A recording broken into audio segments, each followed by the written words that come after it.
The 2026 legislative session is officially underway in Maryland, and a 90-day sprint begins for lawmakers in Annapolis. Good evening, I'm Kai Jackson. And I'm Mary Bubala. Your elected leaders are set to address issues that will impact everything from public safety to your wallet, and we're covering every angle. Later this hour, Jessica Babb presses lawmakers on their agendas related to energy. We begin with Fox 45's Mackenzie Frost. She's live at the State House tonight with what could be the biggest issue on lawmakers' minds: building this next state budget. Mackenzie? Kai and Mary, that's right. And everyone was hugging and shaking hands today as they were welcoming their friends and colleagues back to the start of this 90-day session. But really the undertone through all of these conversations is affordability and accountability. And while legislative leaders have said they are not going to introduce new tax increases this year, not everyone is convinced. The hustle and bustle is back in the halls of the State House as leaders from across the state gather for 90 days to set policy and plans for the state of Maryland. The House is now in session. Before the business begins, are you excited? Come on, are you excited? The leaders in the House and Senate set the tone for the session to get underway. Circumstances our residents are currently facing require bold and immediate action. This is an era of national political division and economic strife. But we got this. We got it. Together, we will outsmart our toughest challenges with grit and sheer determination. One of the toughest challenges facing lawmakers is the $1.4 billion budget deficit. Well, we're really concerned about the budget. House Minority Leader Jason Buckles says keeping track of the state's finances remains a top priority for Republicans.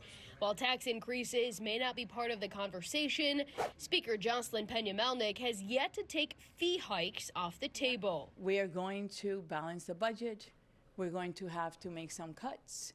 Taxes is not on the table, and we will figure it out. I know you're saying no tax increases this year. What do you say to Marylanders who are concerned that the legislature is going to make it more expensive for them to live?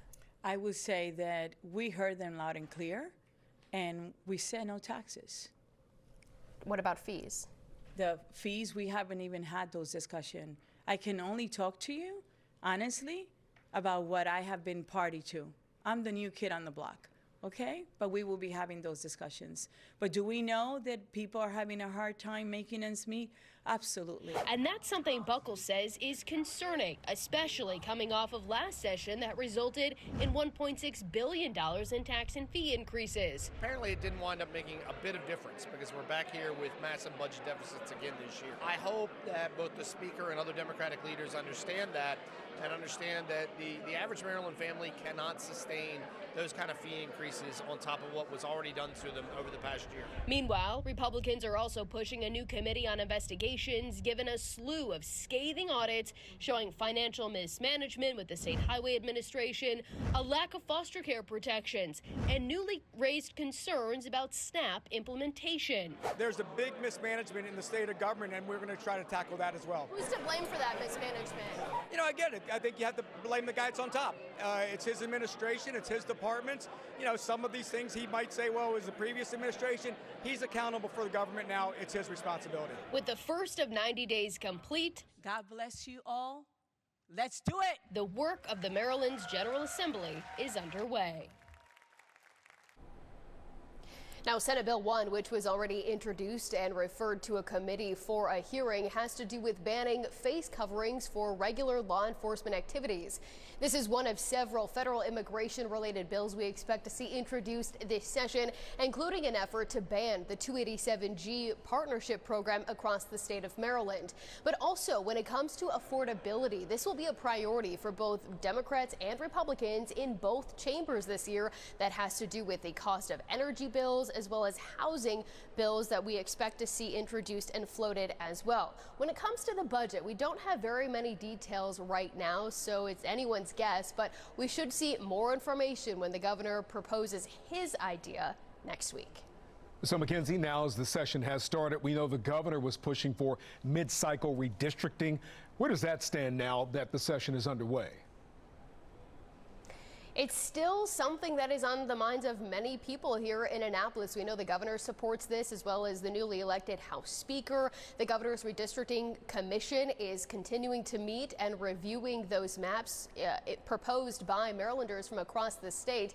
However, Senate President Bill Ferguson says that he has not changed his mind, and he believes several members in his own caucus still believe that this comes at too big of a political and legal risk for Democrats to jump into this mid-cycle redistricting race right now. The Senate president said today that he believes the window has closed. The risks associated with moving forward are even more challenging now because the filing deadline is February 23rd. Our Attorney General said it takes 120 days to prepare for a case. We're already, the window is closed. So I don't think the circumstances have changed all that much. But the governor is not giving up. We know that this redistricting commission that the governor launched earlier last year is set to meet again tomorrow to continue reviewing those proposed maps. And if a map does get proposed and has a vote and passes in the House, if it does make it over to the Senate, it's not likely that that will get a vote in that chamber, given where the leadership stands on the issue. Live in the State House, Mackenzie Frost, Fox 45 News. Hi, I'm Vincent Hill. Thanks so much for watching. Don't forget to like this video and subscribe to our channel.